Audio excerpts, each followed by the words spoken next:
please let them know that this will be available online after the fact, so they can go back and watch it. Everything is on the project website, which is neptunebeachvisionplan.com. So yeah, again, please share this with anyone who couldn't make it. Now this is set up as a webinar, so there's a Q&A button for those who are joining us online. You can click on that if you have questions at any point. We have some panelists.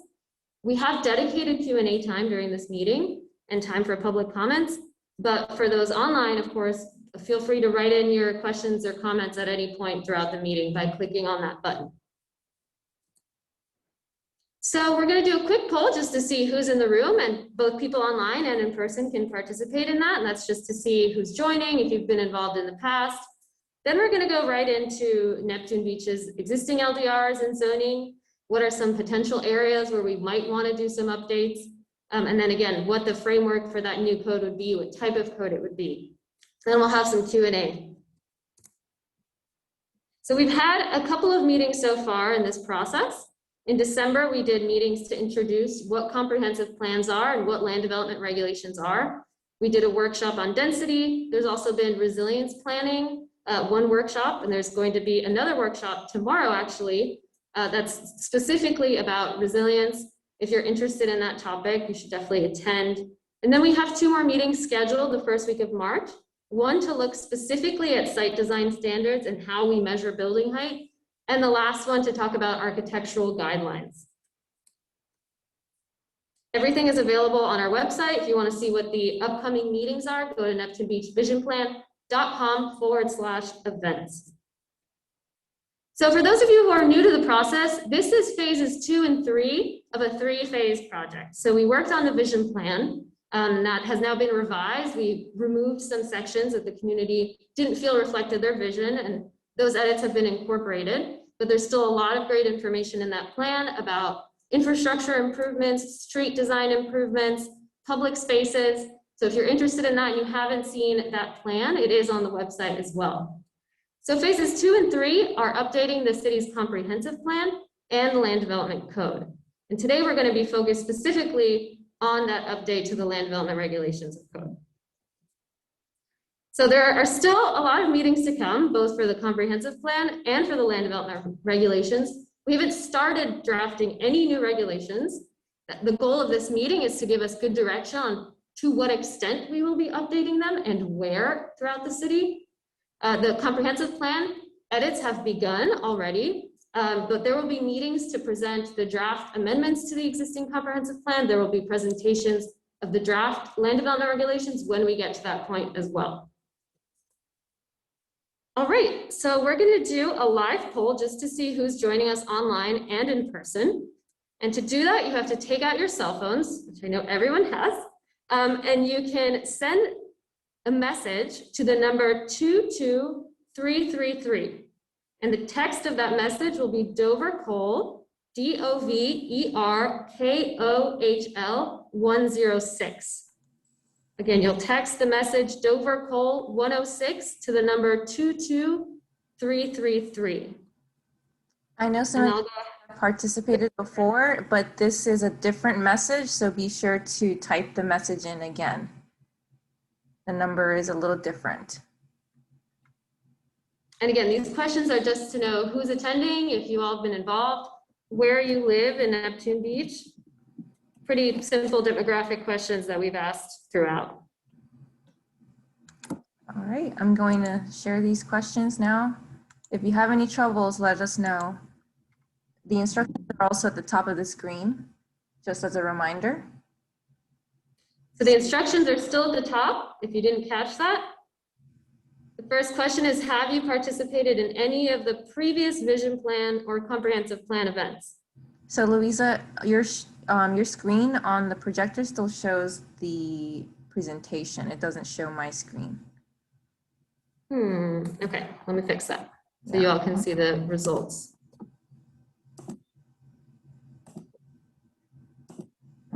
So we're getting results from the Zoom participants.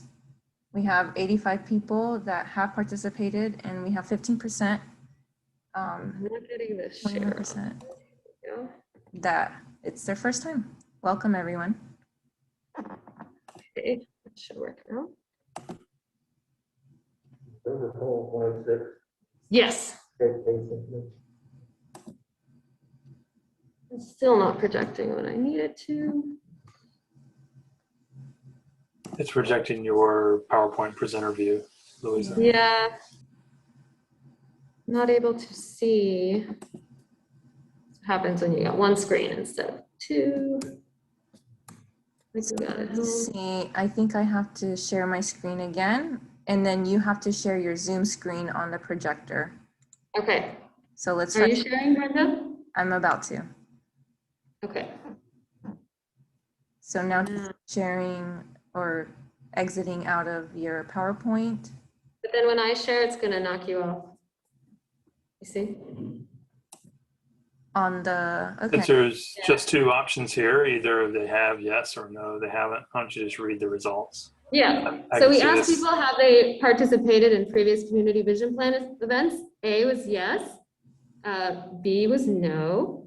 And so yes, 80%, and no was 20%. And I'll make sure to read out the different options for you all to text in. All right.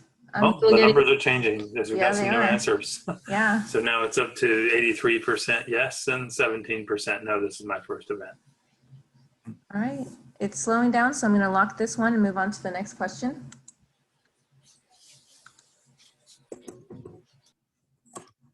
The next question is, where do you live? The next question is where you live.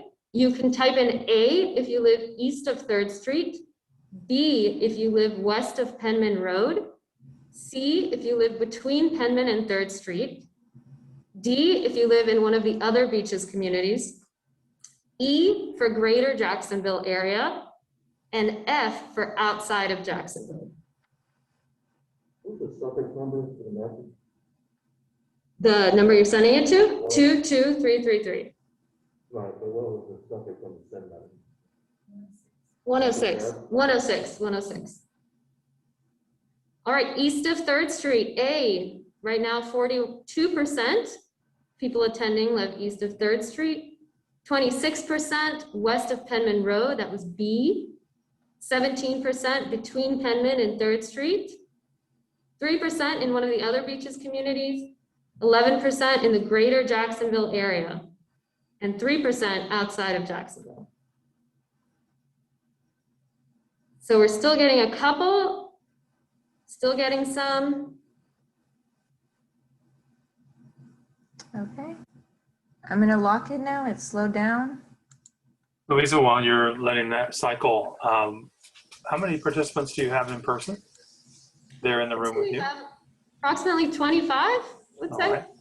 Looks like there are 36 online, including eight of us, like Councilmember Chen as panelists, like 28 other attendees. So we have the next question up. What is your age? And we always ask this to get a sense of who's in the room, but also who's not in the room participating.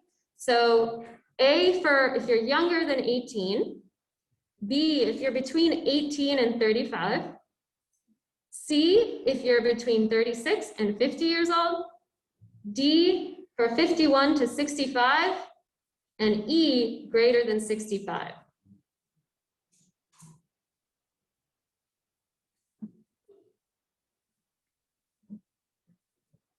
All right. We don't have any teenagers in the house, but that's not unusual. We do have a couple of people, 15%, who are between 18 and 35. Another 23% between 36 and 50. The largest share, 38%, between 51 and 65. And then about a quarter, 25%, who are over 65. Okay, and the last question is, what is your zip code? Here, you just type in your zip code. So you can just type in your actual zip code into the text. Seeing 32266. That's the most popular by far. Which we know is Neptune Beaches. We have a couple other 322s, 32211. but very few of those, 32256. All right. Definitely the most common is 32266, as we expected. All right, Brenda, was that the last question? Yeah, thank you. All right. We go ahead and share the presentation again. Great. Thanks for doing that. All right. Gotta get my Zoom back up.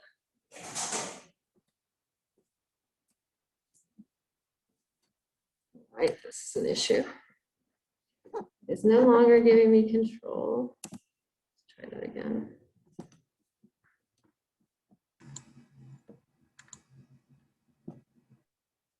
Okay, no. Nope. Bear with me, folks. We switch between computers in this setup. It can get a little messy. It's just, I'm seeing it up there, but not on my screen. Means I cannot control anything. Let me try again. Zoom controls. I don't even have Zoom controls right now. Lisa, I can request control and just advance the slides for you if that's okay. Yeah, that's okay.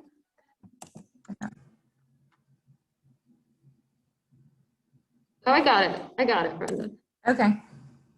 All right, here we go. Can you decline that? The request control? Yeah, you can decline it.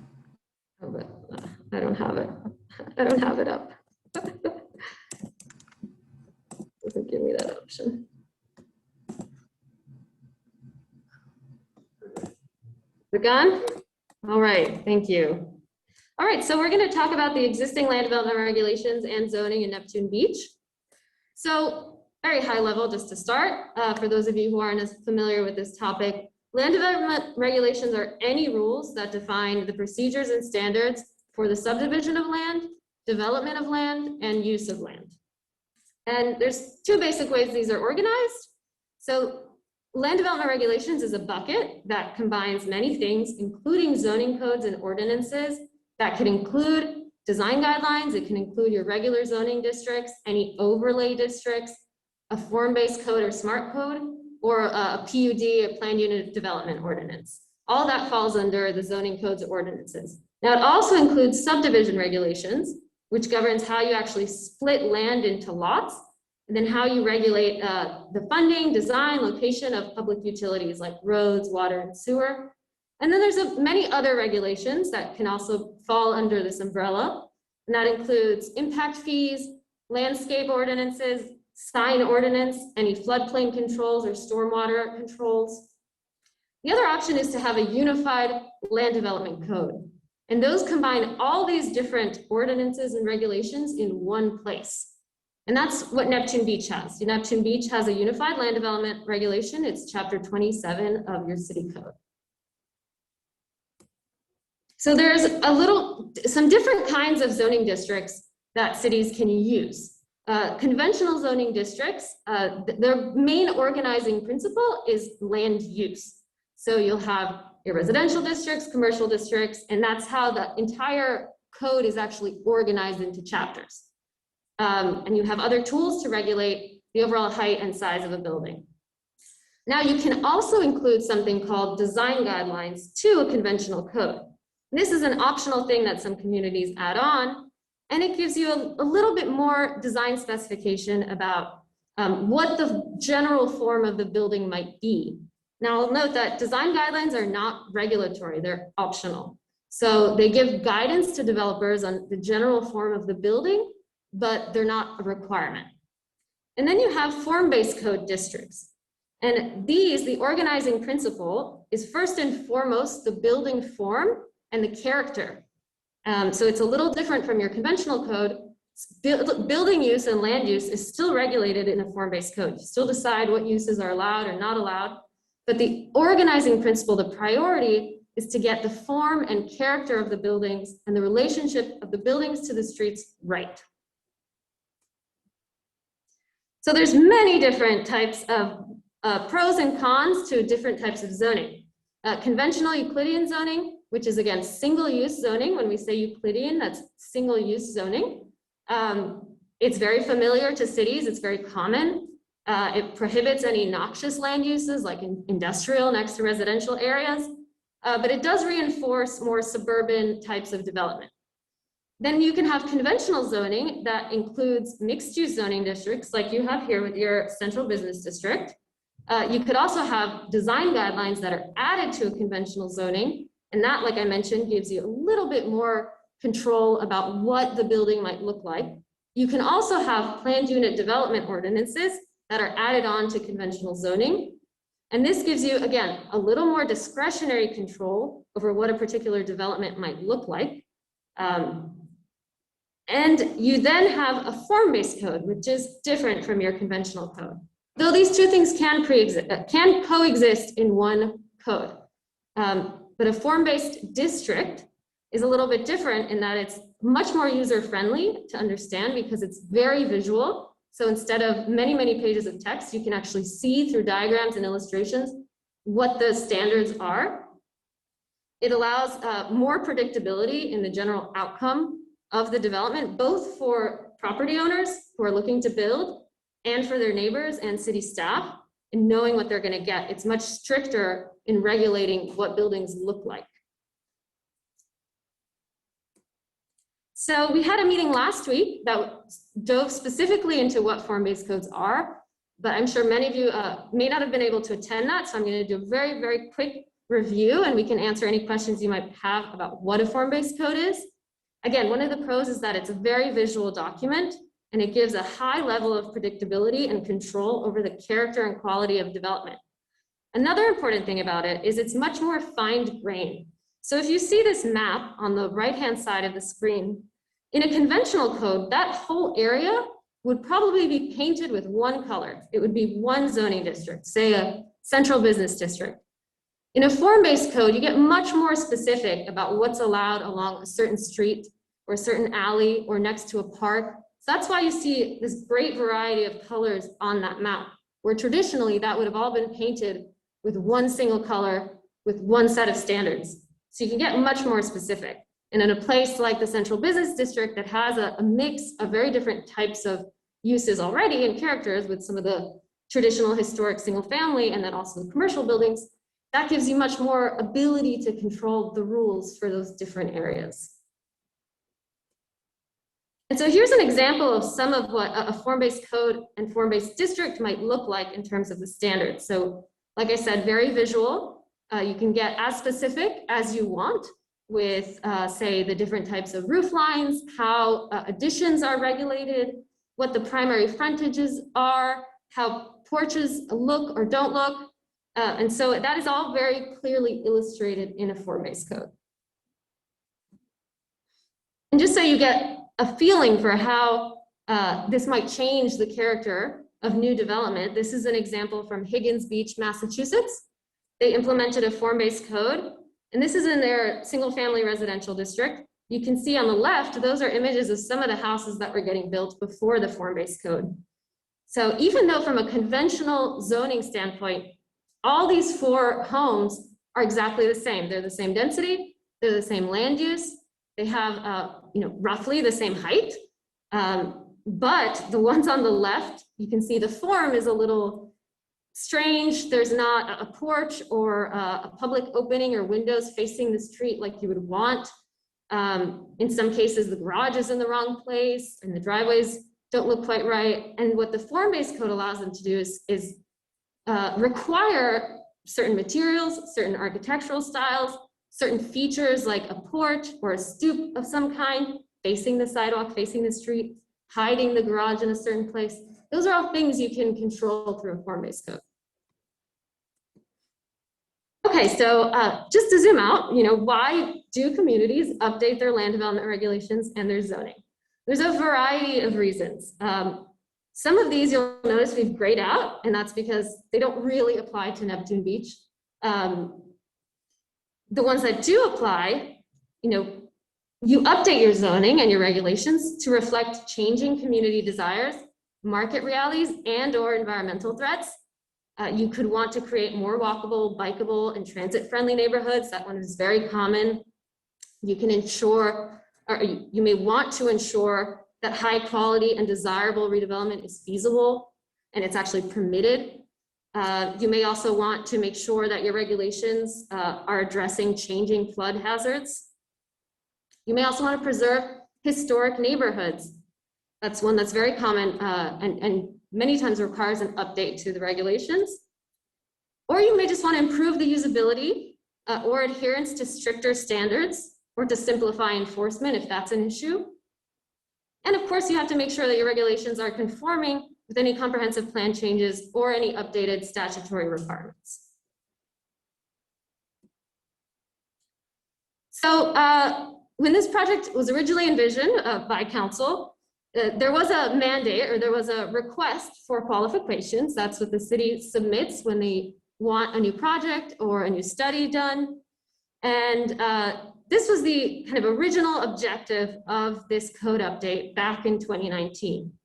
That the city wants a new land development code to supersede existing zoning. And that the desire was an innovative and highly illustrated hybrid land development code with form-based and transect elements that take an adaptive approach to achieve attractive, competitive, and sustainable environment. Now, the original request for qualifications had 14 objectives that I will not read in detail, but there's very clearly laid out the kinds of things that the city was hoping to accomplish with a code update. And what we want to call to your attention is some of these can actually be accomplished with some strategic updates. So without any wholesale change, just tweaking some of the existing standards and language. Things that we can accomplish with those small edits, for example, is simplifying existing sign regulations, simplifying the zoning district and standards, examining the parking, sidewalk, landscaping requirements in the existing code, reviewing the intent of each district to make sure it conforms with the comprehensive plan and the community's vision, and then providing additional requirements to ensure enforcement and proper maintenance of properties, and to eliminate any outdated or contradictory language. So that can all be accomplished with small tweaks. Now, there are some things that a form-based code is much better at delivering than a conventional code. These include establishing a development review process that's predictable, that achieves predictable outcomes, and that's streamlined and efficient. To capitalize on existing infrastructure, to get complete street standards, to paint a picture, this one in particular, through text and illustrations and graphics about site design and architectural standards for both residential and non-residential districts. And then include zoning requirements that encourage pedestrian and bicycle-friendly practices. So these are definitely the things that a form-based code does much better than a conventional code. Now you'll notice number 2, encourage creative and efficient redevelopment of underutilized properties. That is something that we feel through the whole community vision plan process, it's probably not the #1 objective anymore. And we'll discuss that in a moment. So we did go through this long community vision plan process, and we kind of tweaked these objectives slightly based on what we heard. So I think encouraging creative redevelopment is not the #1 priority right now. We do know that addressing concerns about code enforcement is very important. We heard that over and over and over again. Improving or replacing the existing planned unit development ordinance to strengthen it and put the city in a better position and not vulnerable to additional disputes in the future. Applying form-based elements to a specific area of the city to help ensure predictable development outcomes. Incorporating architectural standards to get higher quality development that actually reflects the city's existing charm. To address concerns about site design, in particular off-street parking requirements and stormwater management. And to make sure, again, that the land development regulations are consistent with the comprehensive plan updates. So here are all the articles in the existing land development regulations. There's articles that deal with enforcement, with land uses, concurrency, landscaping. So if we take the objectives from what we learned throughout the vision plan process that I just mentioned, there's a couple of articles that seem to be the most important for us to focus our attention in any revisions. This includes administrative and enforcement procedures, land use, accessory structures and uses, tree protection and landscaping, streets, sidewalks, and rights of way, stormwater management, off-street parking, and how we deal with non-conforming lots. So here's the city's existing zoning map. The existing zoning in Neptune Beach is largely a conventional single-use zoning. The vast majority of land in Neptune Beach is single-use only, with the one exception being the Central Business District, which does have a mix of residential and commercial properties. So part of the vision plan process, and any vision plan process or code update, requires that you look at where you think redevelopment is likely to happen. And so we did that during the vision plan, and we identified, first of all, where the majority of the vacant parcels were, but also where the actual value of the building is less than the value of the land it's sitting on. That's called the improvement to land value ratio, and it's a quick way to gauge if that property will be redeveloped in the future. Now, just because redevelopment may be more likely somewhere does not mean that the community actually desires redevelopment. And so that's why we've created this map. If you look along the Atlantic Boulevard corridor, you'll see we've painted 3 colors of areas: green, yellow, and red. So the green area, which is along Florida Boulevard by Atlantic Boulevard, that's the area where redevelopment is likely, like I mentioned in the last slide. And based on the vision plan process, there seems to be a strong community desire for change and improvements in that area. Now in the yellow, that's the Central Business District.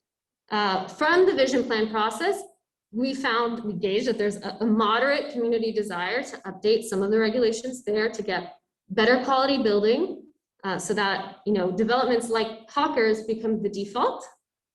And then in the red, that's the area along Atlantic Boulevard where there's the weakest community desire for redevelopment and change at this point in time. Now, there are some other areas worth noting. You'll see we've painted in blue the neighborhood east of 3rd. So this is not an area of town where redevelopment is likely, but it is a place with a very unique character and a large amount of historic homes where updating or proposing some kind of form-based code or update to zoning would help ensure that the quality of the new homes being built is consistent with what's already there. And then there's the possibility of potentially looking at the commercial corridor along 3rd Street, not to change the land uses, but again, to get design that is more compatible and makes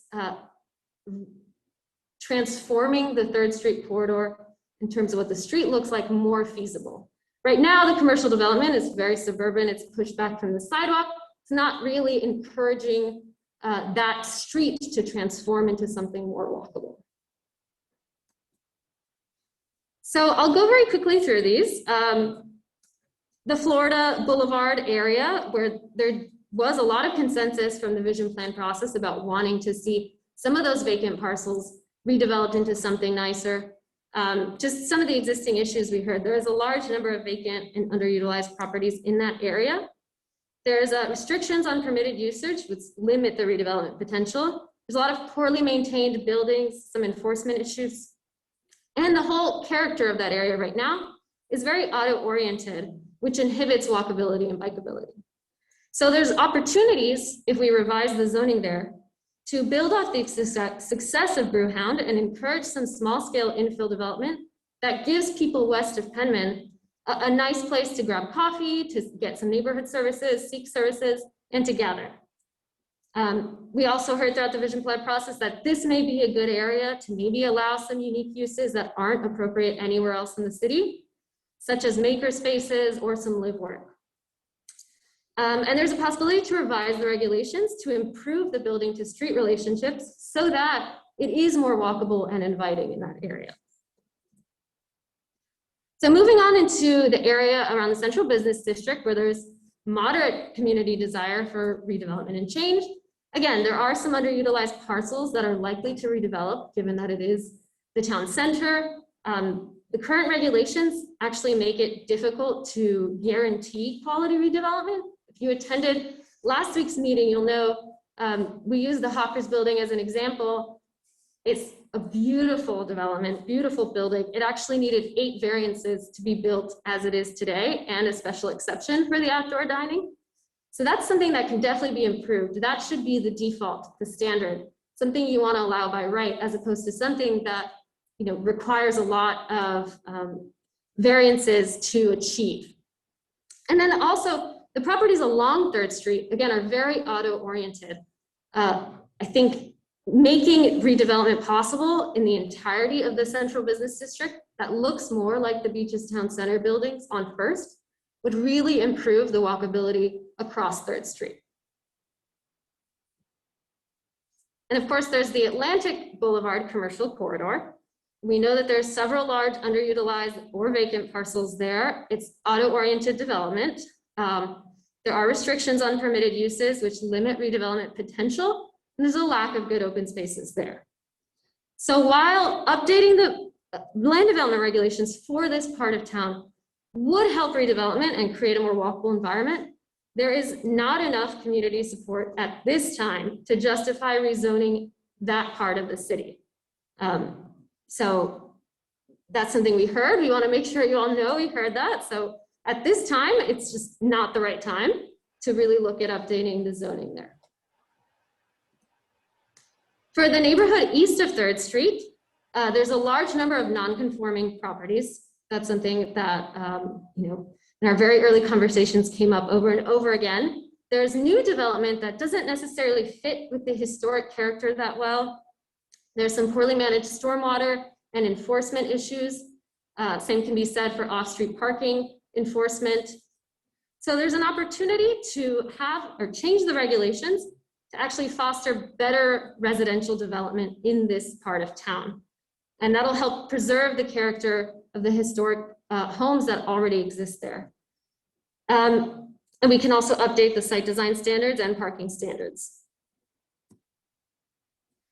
And lastly, that area, the commercial corridor along 3rd Street, I think that area doesn't have a lot of issues. There's potential to make it less auto-oriented and get some commercial that if it is redeveloped, the commercial engages with the sidewalk and the street a little bit more. That makes it a more pleasant environment for people to walk. So the remaining areas of Neptune Beach are almost entirely comprised of suburban residential properties with little possibility of redevelopment or new development. And there wasn't any significant zoning related issues raised by the community for those areas. That's this beige color that you see for the rest of the town on this map. Now, just because there aren't any specific zoning related issues, that doesn't mean that there aren't needed capital improvements. So like I mentioned, today's meeting is strictly about zoning codes and land development regulations. The vision plan did recommend lots of different street improvements, recreational improvements for that area. So that's something that is already included in the vision plan, but that doesn't mean that there's any needed zoning updates there. And I'll note that there's some citywide issues we have to address, including updating the PUD, the planned unit development that I mentioned at the beginning. That's something that regardless has to be updated and addressed. And correcting any other inconsistencies or ambiguities present in the existing code. So just to summarize what Neptune Beach's existing LDRs, you remember I showed this chart. So Neptune Beach's existing code is a conventional Euclidean single-use zone for the most part. The one exception is the mixed-use zoning district that is the central business district. And then there is also an existing PUD ordinance in the code. So how do you pick the right tool to update your zoning? Well, it really depends what the objectives are. So we went through what some of the objectives were in the original request for qualifications. And then we kind of tweaked those objectives based on what we heard throughout the vision plan process. But this is something really for you all to think about as a community. If the goal is to get, and not only get, but to require high quality, predictable development that's compatible with the historic development patterns and architecture, a form-based code is really the best option if that is one of the main objectives. Now, if you want to just state more broad preferences about new buildings without necessarily requiring specific design, then you can do that with design guidelines. Seems like that word got cut off. That should be district design guidelines. If you want to provide the greatest amount of flexibility for developers while retaining discretionary control over what is and isn't permitted, that's what a planned unit development ordinance is really good at. Now, of course, that does leave the city potentially more vulnerable. It also requires a lot more administrative capacity because it's really a negotiation between the developers and the city. So it's not predictable. You're not really sure what you're going to get, and neither is the developer. And if the goal is to streamline the development process and reduce the nonconformities and the need for variance, again, a form-based code is a really good tool to achieve that. So if the city decides to move forward with a form-based code, there are different ways that it can interact with the existing regulations. You can do a comprehensive replacement if you want. Some cities are entirely regulated through a form-based code, and you just replace the underlying zoning with a new unified land development regulation that is form-based. You can do a hybrid code, which is probably the most typical, where wherever you want to get that really predictable, high-quality development, you can replace that zoning district with a form-based code and keep all the remaining ones in place as is. Or you can do an optional or parallel code. This doesn't apply as much in Neptune Beach. It would be a standalone regulation that exists in addition to all your existing land development regulations, and developers are given the option to build under the new code, the new form-based code, or under the existing regulations. So we laid out 4 possible alternatives to consider. Option 1 would be to revise the existing land development regulations with strategic updates that address administrative and enforcement issues and procedures, basic land use and development standards that exist today, revising the PUD ordinance and street standards and stormwater requirements and parking standards, but for all the existing districts as they are today. Option 2 would be to revise the existing land development regulations and add design guidelines. So in addition to all the changes we mentioned again, which are really strategic, you can draft and adopt design guidelines for use in certain districts to encourage, but not require, better design and building forms. Option 3 is Louisa, to can revise. I just add one quick clarification point on that? Sure. Design guidelines are usually used as part of a discretionary review where the applicant presents their project to some panel or body that is charged with the job of deciding whether they sufficiently and well enough apply the design guidelines. So while they're written more broadly and more vaguely to give more flexibility, it can also be very difficult to tell what you may or may not ever get permission to do because you have to go through a discretionary review. So the guidelines become like a tool used by the reviewer. And obviously the more specific they are, the easier it is to apply, but as you keep adding specificity, you make them more and more like form-based codes. So I hope that helps. Yep. So option 3 would be to revise the existing land development regulations, doing all the things I mentioned in option 1, making all the tweaks to the existing districts, and then taking a specific area where getting high quality predictable development is the most important, say in the CBD and the R4 zoning districts, and replace only those with a form-based code. And then option 4 would be to do a full rewrite of the code from start to finish to adopt a new form-based code that replaces all of the existing. That would be kind of the most extreme version, if you will. So the pros of just going with option 1 is the resulting code will look and feel very familiar to what your code looks like now. The table of contents will look virtually the same, and just the standards and rules within each of the districts and the articles might be tweaked slightly. The cons is that, again, it doesn't ensure predictable development outcomes, nor does it give you really good amount of control over the quality and character of development. And it doesn't necessarily streamline the development approvals. Because it's not predictable, there's still this negotiation happening between property owners and developers and the community. For option 2, which is to make those strategic edits and add design guidelines, the pros are that it would still look and feel quite familiar to the codes as they are today. It can resolve some of the issues with non-conforming uses, the PUD, parking and stormwater standards and enforcement, and it would provide some guidance as to the form and character of buildings, albeit not a requirement. But again, it's not ensuring predictability because, like Victor mentioned, that guidance about the form and quality of the building is still part of the review process. So it's still, in essence, a bit of a negotiation about what ends up happening or not. And again, it's not a legal requirement. Option 3, the pros are, like the other options, you can resolve issues with non-conforming issues with the PUD, any parking and stormwater standards. But the biggest pro is that you can ensure more predictable development outcomes, and that's inclusive of residential districts, only residential districts, mixed use like your central business district, and commercial only areas. And it streamlines the development approval process, reducing the need for any variances or costly negotiations. The one con is that it is less familiar to some administrators and applicants. It does take a little bit for people to adjust, but because it is so visual, it tends to be much more intuitive for people to understand. And the last option is a full form-based code rewrite. Again, this has the same pros as the previous option.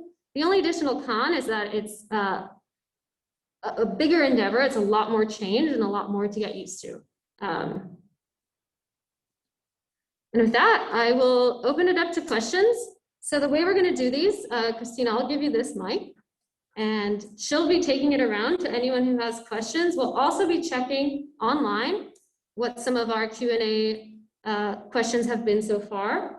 But why don't we start with just a couple in the room before we go to Zoom.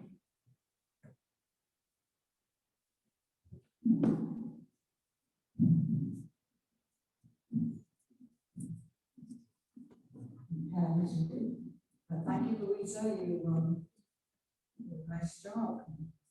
Today sounds a lot different than it did last Thursday. There are a lot of things that we liked and heard about that really we would like to see these occur in our town. And we appreciate that. I kind of wish that we could have heard that maybe 10 months ago, but at least we're hearing it today. So thank you. How can we make sure? I'm too tired of this already. This is very complicated for us, so there's a certain element of trust that what we think we're getting. And so we want to be assured that that happens. So we're going to trust Dover to do that for us. And you have been very good about being open with us and transparent with us, particularly me when I've asked some hard questions. So I appreciate that. Thank you very much. Sure, great. And you're absolutely right. Trust is super important to this process. That's why I like to mention that there's lots of moments still to come where after we've drafted the code, you'll be able to see it. And if there's something you don't like, you'll be able to tell us. So this is just to help give us the initial direction we need as to the scope of the changes, right? Hi, can you say your name too? Yes, it's David Boyce. Hi. Hi, I've been involved in this process the whole time, some good and some bad. I was part of the group that renovates the apartment complex up at 500 Planning and Gymnasium to kind of put a stop to that. And so when this process started, it seemed like a great idea to be able to prevent something like that from happening again. But when we got to June or July last year, when we had your meeting in Fletcher, it kind of created these zones and then seemed to do just about the same thing that was before, which is add these residential components along these different corridors where you're bringing in a lot of new people.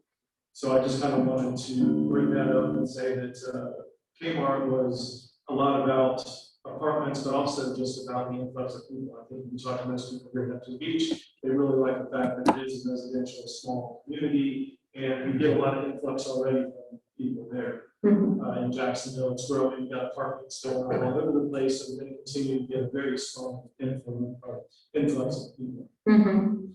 So the request I have tonight is to ask for any city council members that maybe online listening to state that going forward, or I'd also like this to be brought up next to the city council meeting, that any types of changes when we go to these different types of codes or things won't include a residential component in the commercial area. So we kind of open this up and forward for lawsuits, and it does bring a lot of people in. It reduces the commercial in those areas when you do that. I don't believe, and correct me if I'm wrong, that you guarantee that a certain amount of commercial will be left. And I say that because in your planning that you did for 500 Atlantic, it took 188,000 square feet of commercial. And this is just a plan that's, obviously not designed to end up there down to 26,000 square feet, which is quite a big reduction. So are there any guarantees with things like that you can keep certain amounts of commercial there, that sort of thing? But again, back to my question for you council members, I would love that they give some input as to whether they are kind of feeling the same way about not having this commercial areas. Louisa, I'm sorry to interrupt. We've had a few people type comments online that are participating via Zoom that are saying they can hear your mic very clearly, but the floor mic is difficult to hear. We can hear it, but it comes through for the most part. But first of all, the speakers could really speak directly and really speak up into their mic. And then if you don't mind, when we have a long one, if you could just summarize, Louisa, before turning to one of the panelists or moving on to the next question or answering it, so that we're sure we got everybody's question on the tape. Thank you. Sure. Was that it, David? Yes. Okay, I'll summarize what we heard from David. He was saying that, in particular, when it comes to commercial properties, he would like for a city council to, make a formal commitment to not including residential in those areas. Because there's a lot of people who don't want to see an influx of new residents, and he and other people would like to preserve the amount of commercial that currently exists in Neptune Beach. So that was the request that he made. And to that point, I'll say that's exactly why we painted that whole entire corridor red, because there isn't any significant change in vision for that. Basically, you have a wide variety of commercial uses that are already permitted by right. And so we don't feel like this is the right moment to really change that in any way. All right, is there someone else in the room? I can turn it around to, let's get Chuck, and then I'm going to go to people on Zoom. Okay, my question is about this form-based versus traditional. My main question is just starting it, is will we as a Neptune Beach city lose more control of what's built here if we go to form-based? That's the first part of the question.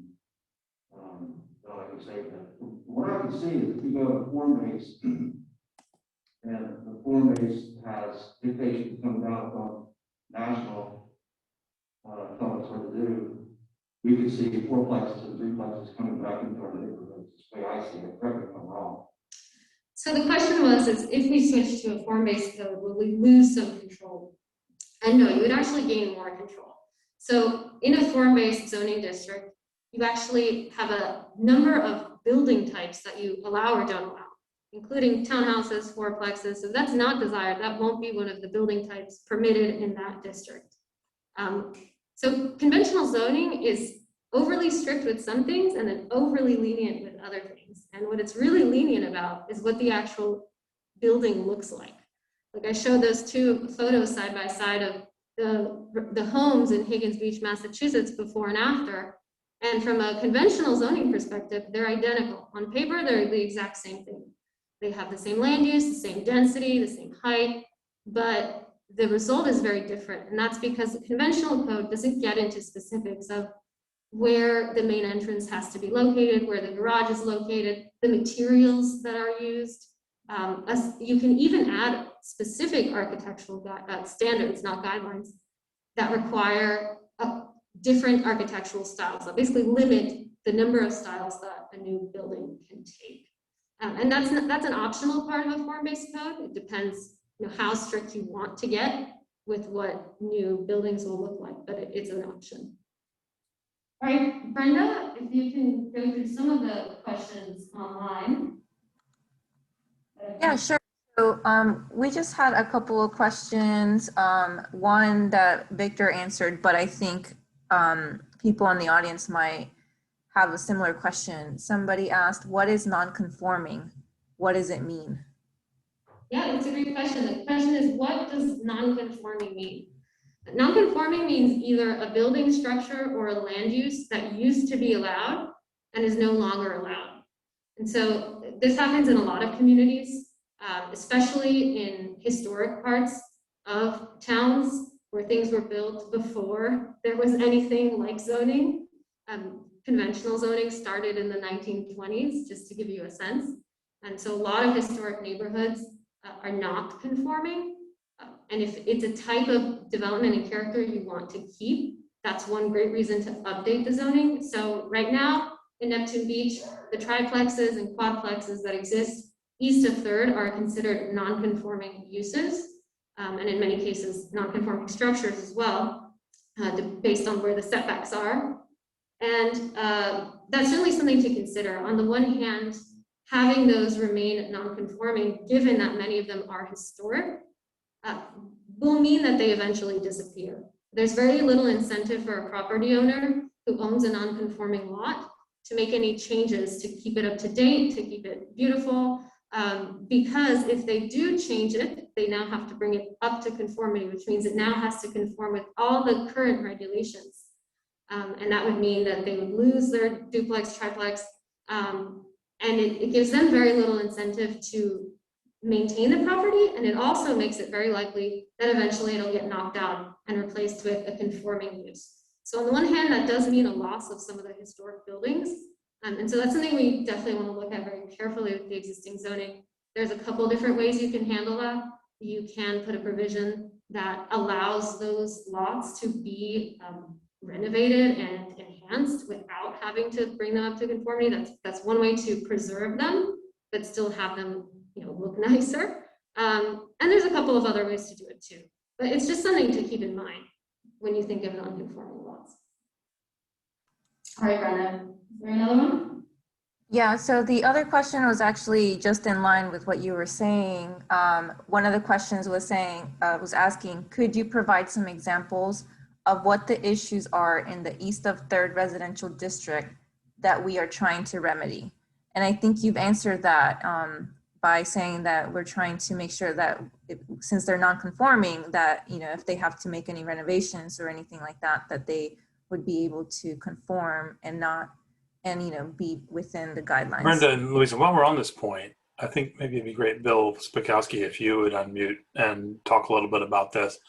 We worked together on many Barrier Island neighborhoods before together, and have faced the questions about grandfathering and what can you rebuild after destruction or harm has come to a building, what thresholds apply, about when a property must be brought into conformance with contemporary standards.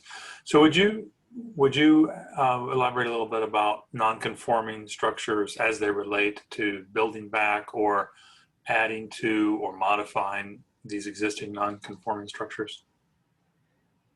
You go down the street, let's say in the neighborhoods east of 3rd Street, the older neighborhoods, you'd probably be surprised to find out that some of the buildings there that look just like all the other buildings, in fact, don't meet all the current rules. For instance, maybe they're a little bit too close to the street or a little bit too close to the side property line.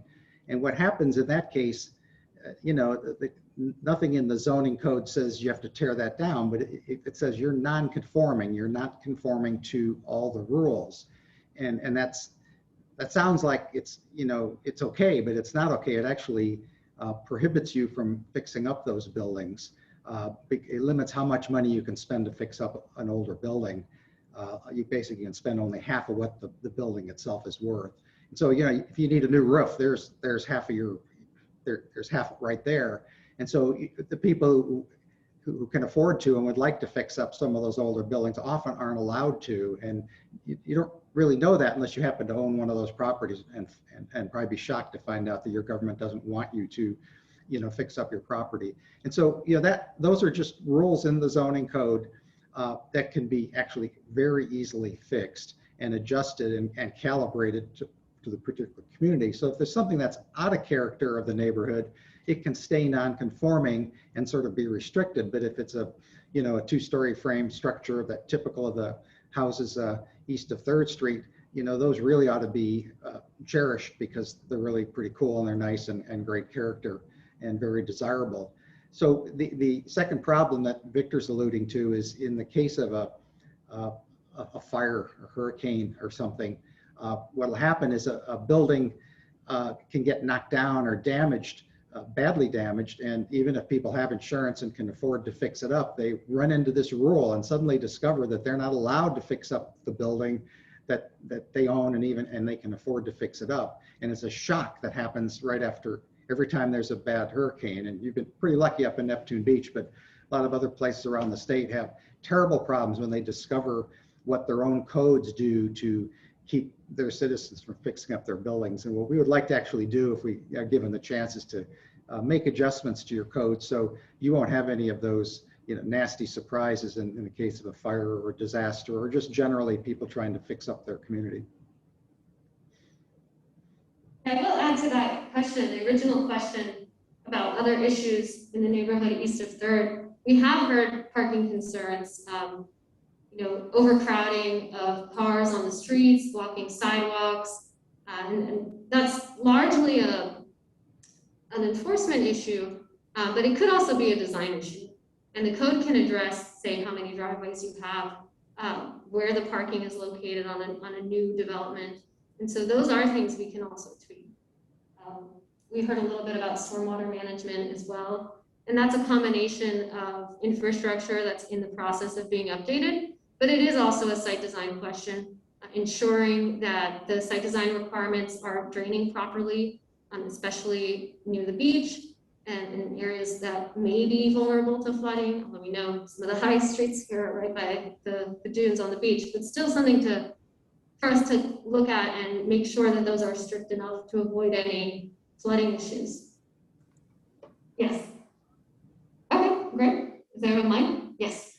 My name is John Rady, and my question, part of it addresses what Bill just talked about, is economics. So I'm interested, really with 2 questions. One is understanding kind of this range of options from 1 to 4. 1 where you're doing very little, and 4 where it's like a complete overhaul. What's the range of costs associated with that? Mm-hmm. And then secondly, just looking at kind of ongoing sustaining costs for changing administrative regulations, and then back kind of to what Bill's talking about. How can changing the code help us to encourage more investment in rehabilitation of old houses and generally raise the value of the real estate here? We're a small city, so it makes sense the cost. Yeah, absolutely. I'll repeat that question. It's a great question. It's asking, what are the cost implications if we choose one option versus another? And then in terms of revitalization and property values, how might one type of code benefit us more than another?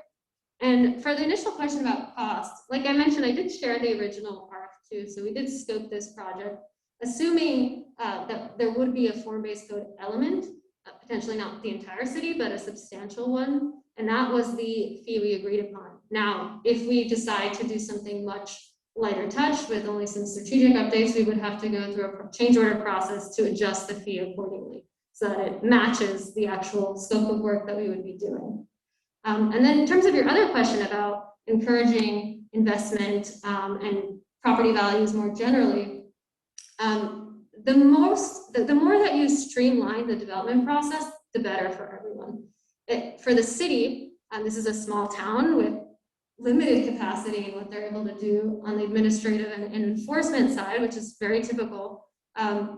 The less that you leave development approvals discretionary, the more negotiation that has to happen, the more variances that have to be approved and worked on, the more that's costing you as taxpayers and the city to manage that entire process.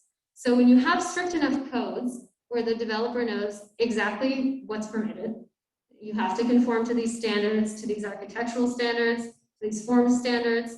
And if you do that, then you will get approvals, right? So it's taking some of that guesswork out, especially with the PUD. PUD is a great example of that. PUDs were included in conventional zones, conventional codes, because conventional codes are so strict in the uses that are allowed.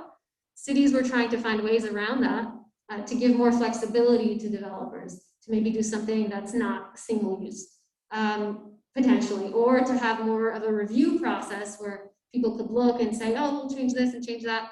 And so it created this discretionary review and negotiation that leads to back and forth, but also leaves the city vulnerable to disputes, and especially legal disputes. So you want to eliminate that as much as possible. That'll benefit the developers because they know exactly what it's going to cost to draw up a project that conforms with your standards, and you all know what you get and how much it takes to approve it. So the goal is always to streamline the development approvals as much as possible, ensuring that you're going to get a specific product at the end of the day. And that's where having much more strict standards for what can be built and what it looks like is so valuable. Right. Yes, Councilman Messenger has a question? Yeah, it's a part of question and part of statement. And one of the things I've heard is, well, at least if there were good examples where our code is letting us down or failing us. Davis Street, in my opinion, is a great example of that. Between 100 block and First and Third Street, we had 5 new homes go in on that one block, all on a line. 3 of which are the exact same home, with the exact same floor plan, with the exact same color, beige, and the whole house. And everything, every single one is the exact same. There are little to no trees in the front of it. Our tree canopy and quality of life are very important. So can you touch on how a form-based code might address a situation like that?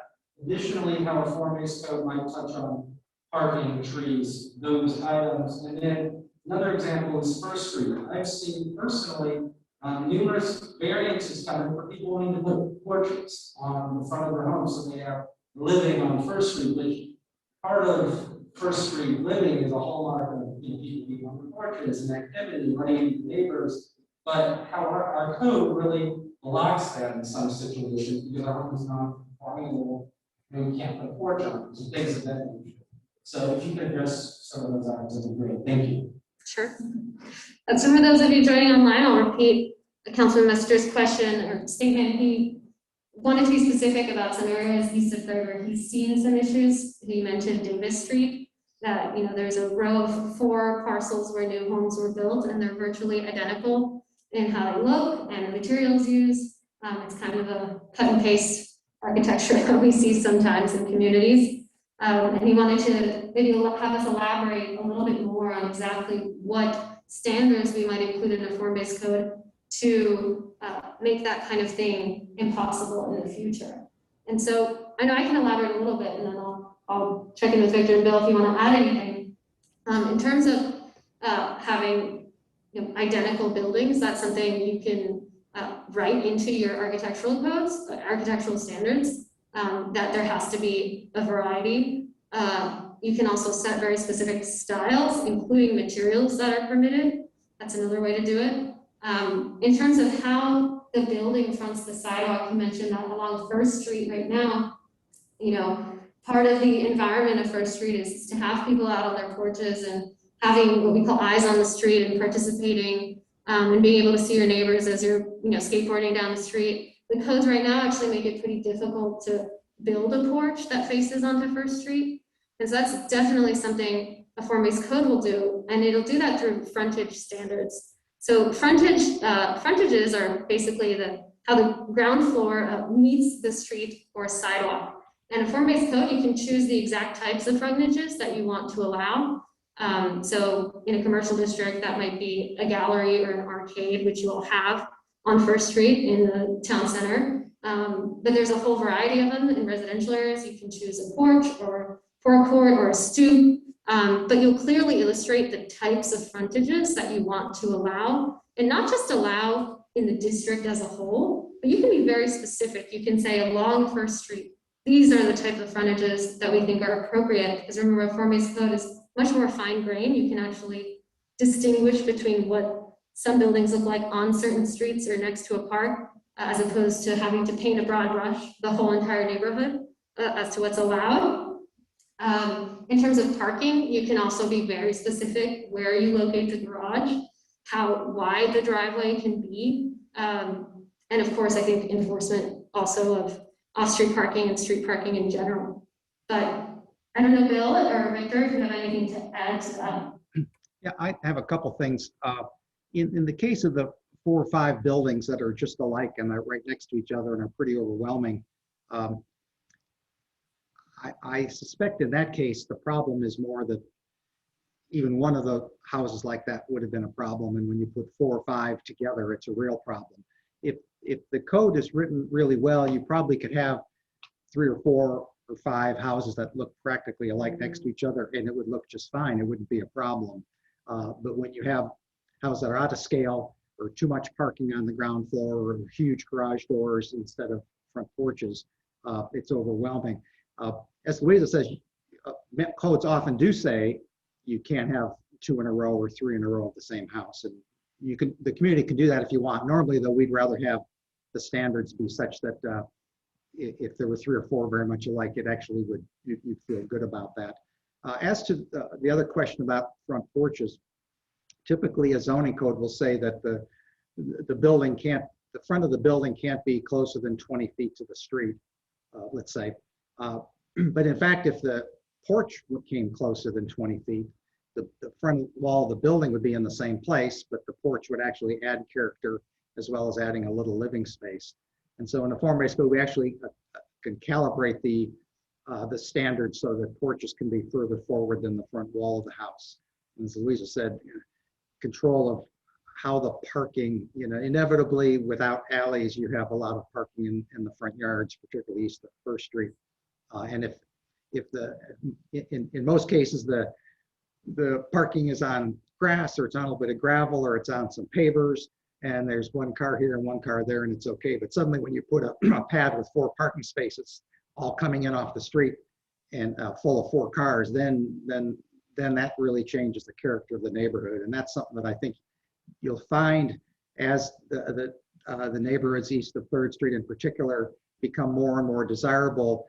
There's going to be a tendency to replace the existing scale homes with things that are bigger and out of character if you're not careful. So that's one of the advantages to a lot of attention to that area where people aren't saying there are big problems. It's because it's really nice. There are some minor problems, but the bigger problems are the ones that are just beginning to happen as the community evolves. There's an old saying, Louisa, among those of us from architecture school, I'm sure Councilmember Chen heard this when he was in school: you can handle 1, but can you handle 100? And I think the principle of that is that repetition isn't always bad, but if you start off with something bad and then repeat it, that's a lot worse. Repetition can actually be of something terrific. It can be positive. Just describe George and London. The most charming neighborhoods have fairly similar houses one to the next, but they're all good. So you feel good about it when you see them.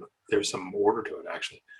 So the problem really is getting to the root of why some structures in their building to street relationships come off well and feel appropriate, and others don't. And in this case, appropriate means at least east of 3rd in the historic part of town, where there's a kind of eclectic variety. It means studying that variety closely and making sure to allow what people find charming about it, and restrict or resist or forbid the problems. That doesn't mean that should someone come up with a really terrific idea in their minds that does not conform to the form-based code, that there's nothing they can do. I mean, they can actually go through the normal appeal process, and generally speaking, if someone absolutely refuses to design their project, or feels they can't design their project to fit the form-based code's requirements, there should be someone they can ask, like your city council or the zoning board of adjustment, or what have you, a body that's given this power to decide. So there is a way, but what you're basically doing when you set up a code with these restrictions in it, knowing that there is always another way to go get a permit, you're saying to the applicant, there are two ways to do this. There's the easy way and there's the hard way. The easy way is read these restrictions that Louisa and Bill have been describing, and they can cover a great many things. Porches, you mentioned, but also stoops and balconies and storefronts and piers and porches and columns and arcades and galleries and a number of the exterior components, awnings. I'm running out of it. You get the idea. Marquees. They can be specific about those things. If you follow the rules that are described in the form-based code, it can be administratively approved and you can go right to it. However, if you don't want to follow the rules, there's another process, and that process takes a long time, so it's going to slow you down, and it's expensive because you have to pay fees and appear and prepare exhibits and so on.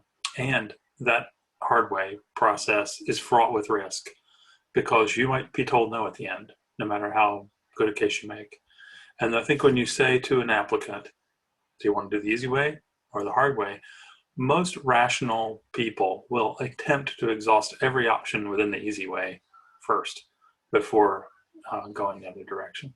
So I hope that, so in a way, remember what we're writing down here as a code is sending a message to the applicant about what your community considers important and intends to enforce. And if you're vague or use broad, happy-sounding guidelines, but aren't specific about it, then people will inevitably attempt to exploit that vagueness. I hope that helps. Thanks, sir. We have another question here. Yes, David Williams again. I had a question. You mentioned earlier about form-based codes, how builders like it because it kind of gives them a sense of what they can and can't do. So it's better that way, but can it also cause so many restrictions because we have these different things that we're requiring them to do?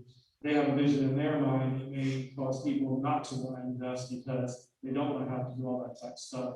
That would be for commercial areas as well as somebody who wanted to build a dream home, and all of a sudden they're being told, oh, you got to have a porch and it's got to do this and there's all these things, and then it doesn't fit with it, and that can have the opposite effect too. Is that correct? And then another point that someone made was the fact that we're getting these out-of-scale buildings, but don't we have floor area ratio now, which sort of helps control that sort of thing as well? Thanks. Yeah, so floor area ratio, just to answer this question quickly, and I'll repeat that question. One was, could it go in the opposite direction and become too strict and actually make it difficult for people to build what they want to build? And then the second question is, isn't there a way to control the bulk or overall form of the building with the existing codes? And so I'll start with that first question about whether it could become too restrictive in terms of the style, the character, and how the building looks. What a developer wants less than anything is to go through a prolonged process only to hear no at the end. So some people may feel it's too restrictive. And again, there's a spectrum of how strict you can get with the form-based code. Architectural guidelines, architectural standards, not guidelines, are not a requirement of a form-based code. That's an optional thing you can add. And that definitely makes it more restrictive in terms of the style of the building. And of course, you can have multiple styles that are permitted under the code, but still, that is an optional element. And the degree to which you regulate every element of a building's exterior is also on a spectrum, right? The community can choose the things they want to make, say, non-negotiable, right? The things that need to happen. But more than anything, you're wanting to make it as easy as possible to get the good kinds of development and make it hard as possible to get what you consider as a community to be the worst kind of development.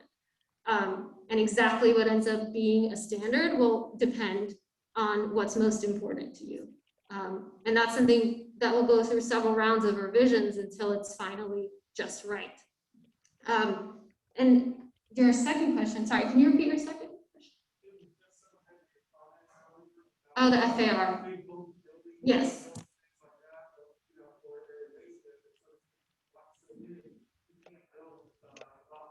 Yes. So it was about the existing controls that conventional zoning has already to control what the building, how big it might be, how bulky it might look. And there are some for commercial properties. Floor area ratio is a very common tool. It's a little crude in that you can have properties that are the same size and have buildings with the same floor area ratio that still look very different depending on how much lot coverage. And that's largely because conventional zones only have minimums and maximums, but not always both. So say you might have a minimum setback that's 20, but you don't have a maximum. So it could be that that building is way to the back of that property. So it's harder to predict exactly what you're going to get at the end. It's a general tool to ensure you don't get something completely out of whack, and same with height controls. But it's not going to guarantee a specific location or that all the buildings along a certain street are going to be closer to the sidewalk. Again, that's because there isn't what we call a build-to line. And form-based codes utilize something called a build-to line. That's a range. So your minimum setback might be 10 feet, but your maximum is 20. So you know that that building is going to be within that range and close enough to the sidewalk to create a certain kind of environment. So there are general tools that conventional codes use to control overall bulk, but they're still not great predictors. You can still get a wide range of different outcomes, even if you conform with those standards. Louisa, in your grab bag of graphics, there's a slide I remember that illustrates really vividly floor area ratio and how the same FAR might give you dramatically different results on the same property. Is that easy to access where you are? I asked Brenda if you're able to pull up the presentation for last week, that image is there. And then whenever you find it, you can just go ahead and share it. And you don't have to do it right this very second. Just look for it, please, Brenda. And then if you could share it later, I think that might be useful. Just to clear up, a lot of people are probably listening to this discussion and thinking floor area ratio, what's that? I think we have a pretty vivid illustration that will help with that.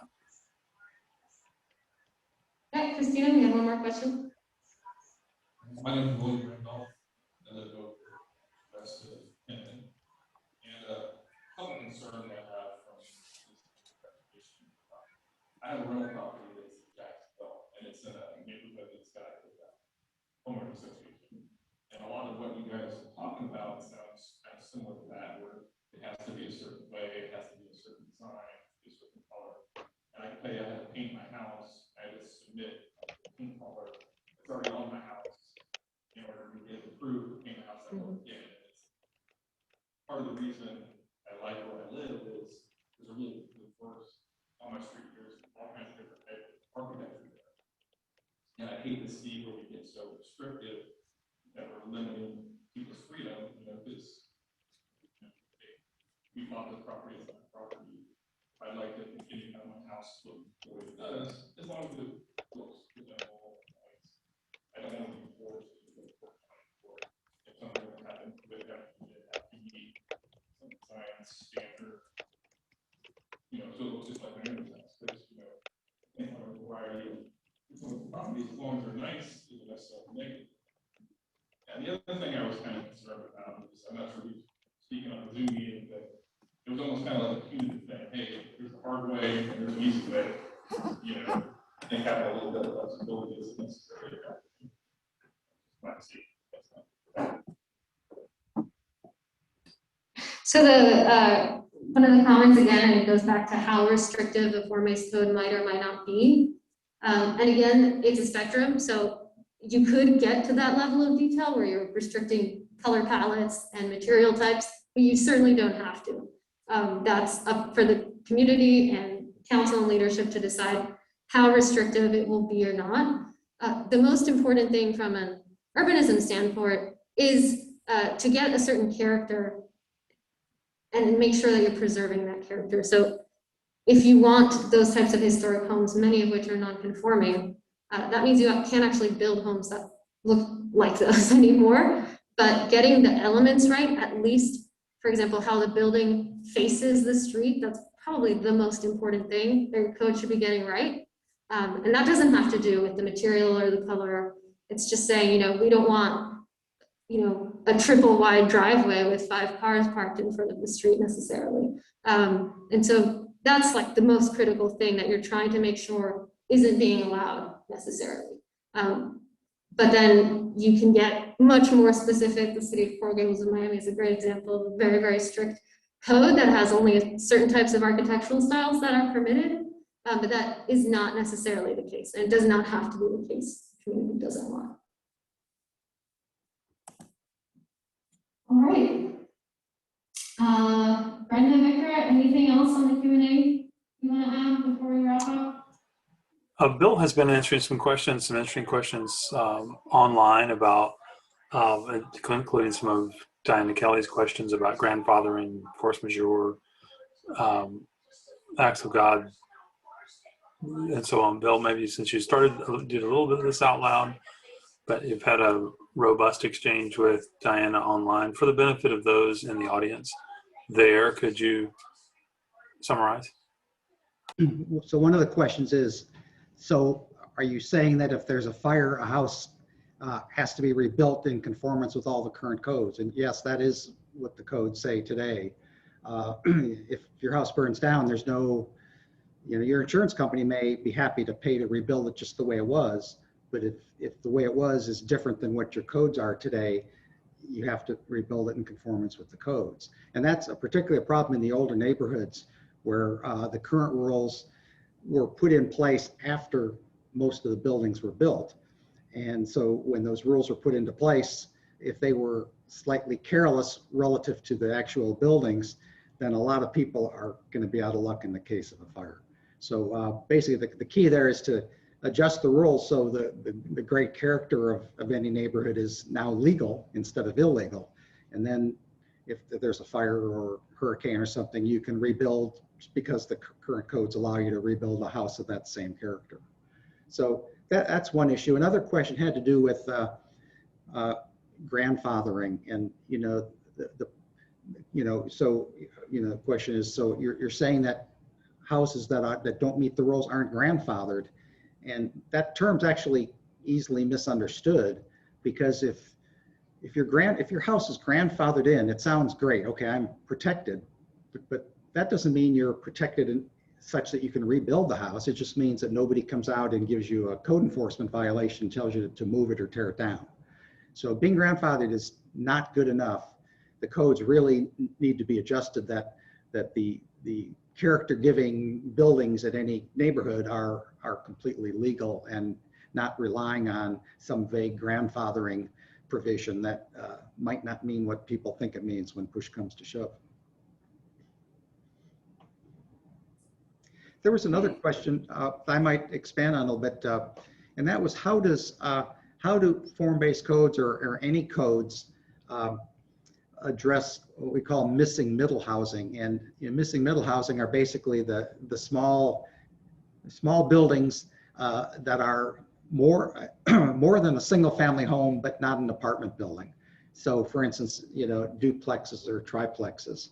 So in the neighborhoods east of 3rd Street, the predominant housing there is duplexes, 2-story frame duplexes.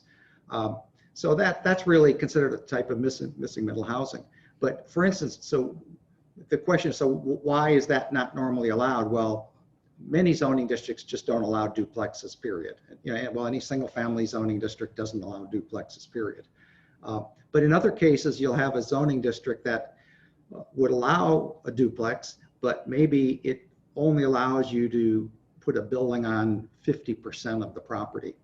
And you have small lots, a duplex maybe requires you to build on 60% of the property. So you can have a situation where a duplex neighborhood allows us more duplexes, but when you actually measure it out, you can't build a duplex to replace a vacant building or a torn down building. And that's the kind of thing where we talk about calibrating the code. The neighborhoods east of 3rd are very small blocks, very charming, a lot of variety of housing, but for the most part, it really fits together. And the problems are really more in some of the very newest buildings that are, really large, and some of them are terrific, but you're starting to see some that are, I think, really going to mess up the character of that charming area. We've got a question from Barbara Williamson that you might answer for the benefit of those in the audience. She's, let me see, I think someone answered it. Yeah, if we have specific questions regarding our property, whom would we contact after this call? And so the answer there is, if it's related to your property and the code draft to come, because we haven't drafted a code yet, we might well want to hear your questions now, because they're the sort of things that will come up in future years over the counter. If it's just about the existing rules or and how things work, Christina Wright, your community development director, who's I understand there in the room live with Louisa, is the perfect person to go to. Christina, is there any further instructions you would give for Barbara's question? She says extension 34, the same. So certainly if you have any questions about the existing zoning as it relates to your property alone, definitely reach out to Christina Wright. If you have concerns or about what the new revisions might be, like Victor said, we haven't started those, but certainly as we start, we want to hear that as well. And especially after we present a first draft of what those will be, we definitely want to hear your thoughts. And I will mention part of what we originally scoped and envisioned for this update includes something called code testing. So we'll take the first draft of any revisions, and then we'll actually draw out on a typical parcel size what you might end up with and what the different options you might get, so that you can kind of visualize what these regulations mean.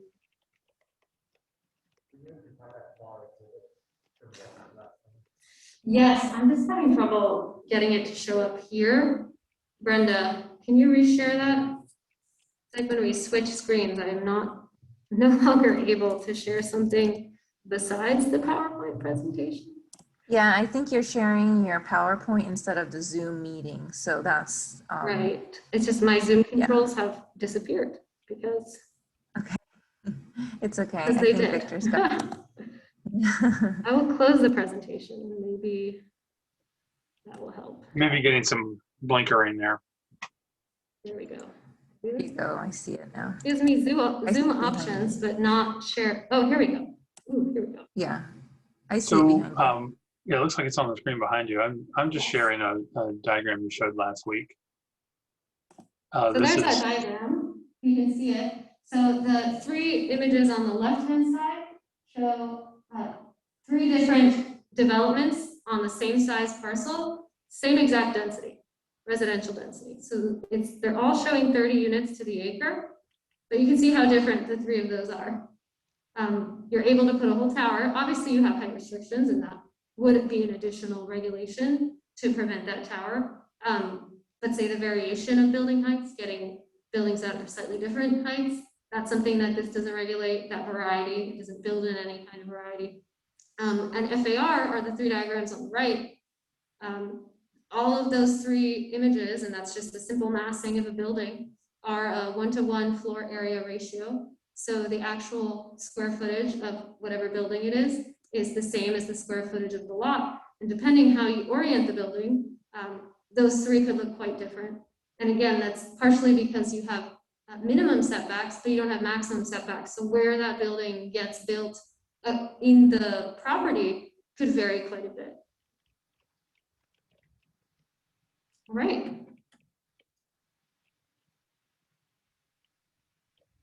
There's Victor.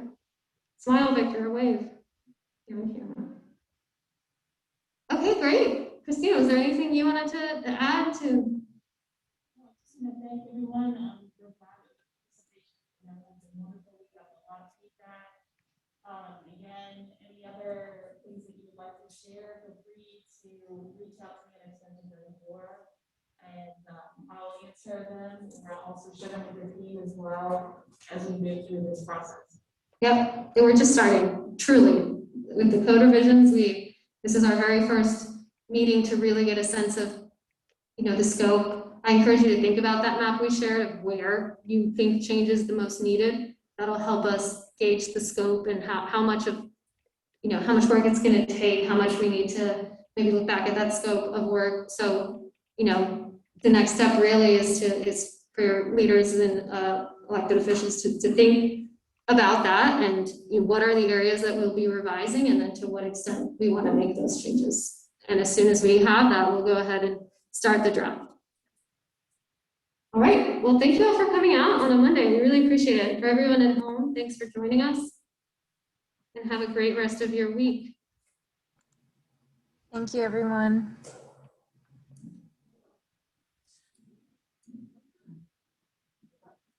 Turn that off.